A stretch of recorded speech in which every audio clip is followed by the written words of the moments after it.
Hi, my name is Austin James, and today's vlog will be about feminist criticism, and that is what the toolbox will be as well.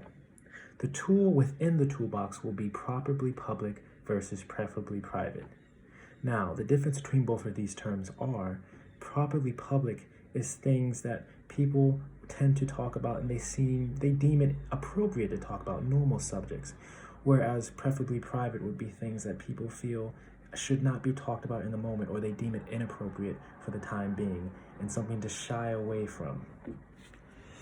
Now, something that really stood out to me about this lecture, which basically talked about properly public versus preferably private, is when our teacher talked about Eve Ensler and her journey on hearing different women's perspectives on what they go through, what they have to deal with on a daily basis, and the things that we deem inappropriate, whether it's their time of the month, anything along those lines.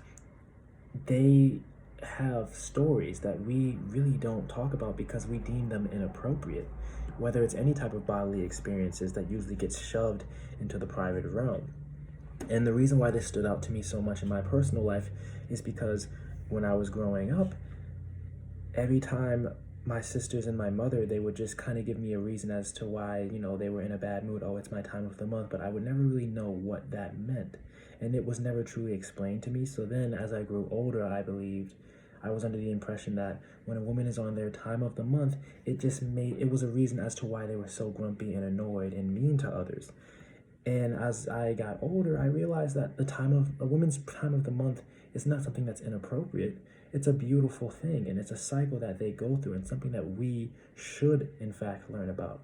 And that is why I really appreciated Eve Ensler and the whole journey that she went through in terms of making it more of a social norm to hear women's stories and what they have to deal with on a monthly basis, or anything with their everyday stories. That gives people like me who are oblivious to it a reason to understand and evaluate and really see the beauty of it all. Now, I most definitely believe that tools such as properly public versus preferably private can be applied outside of the classroom. An example I will give is a church setting. I believe that many young people today tend to have sex with people they are attracted to, and that's just a natural inclination of them to do. However, the church tells young people that having sex before marriage is wrong. Now, I'm not going against this, but I believe when issues such as sexual encounters are brought up in church, we shy away from them, and that would make it a preferably private type of situation.